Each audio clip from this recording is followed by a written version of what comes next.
See, people like me, I don't work no more. Last time I worked was 2013. I use my mind. When I'm coming back home and I'm looking at someone who never went outside Kenya, I have some attitude. Because I know there's a lot of things internationally that you don't even comprehend. I can give you an example of a very famous person in Kenya. He came to America not too long ago. And actually, I went to see them. It's a very controversial guy. I hanged with them for 3 days.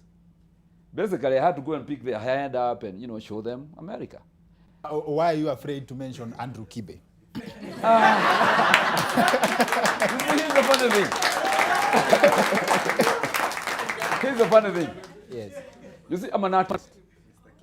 And I know once you hear Kibe, people fear.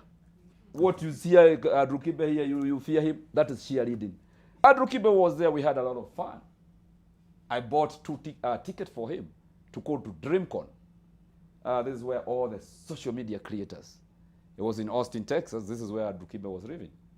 And we had a good time. But I could already tell, he's new to America. He's a newbie, he's a rookie. When we go to order food at a restaurant, I live in America for a quarter of a century.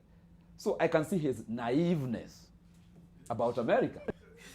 But on the other side, me, I don't pride myself in putting people down. Or maybe I know something about you, the next day I'm going out with it. My comedy is not like that. My comedy is surreal. So what you're saying is to break it down. What you're saying is Andrew Kibe is a beast in Kenya, but in America, yeah, ni kamugunda, as in. You see, in America, I said this the other time, I think I said it in Inoro. You have to first become nobody before you become somebody. Kibe was just there for, he's a rookie, he's a visitor. You see? So, he's not international. He's very Kenyan. You see? And I think I am the guy who is coming. I'm his friend, you could see us hanging out in America, talking, shit, doing cigars. I like the guy too, and I have seen him come, and he was telling me that he used to watch me. He used to watch my comedy shows, and I used to curse right and left.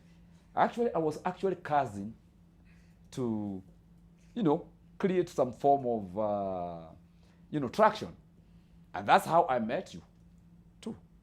I was advertising a comedy show, and I was cursing out, and all of a sudden, here we are.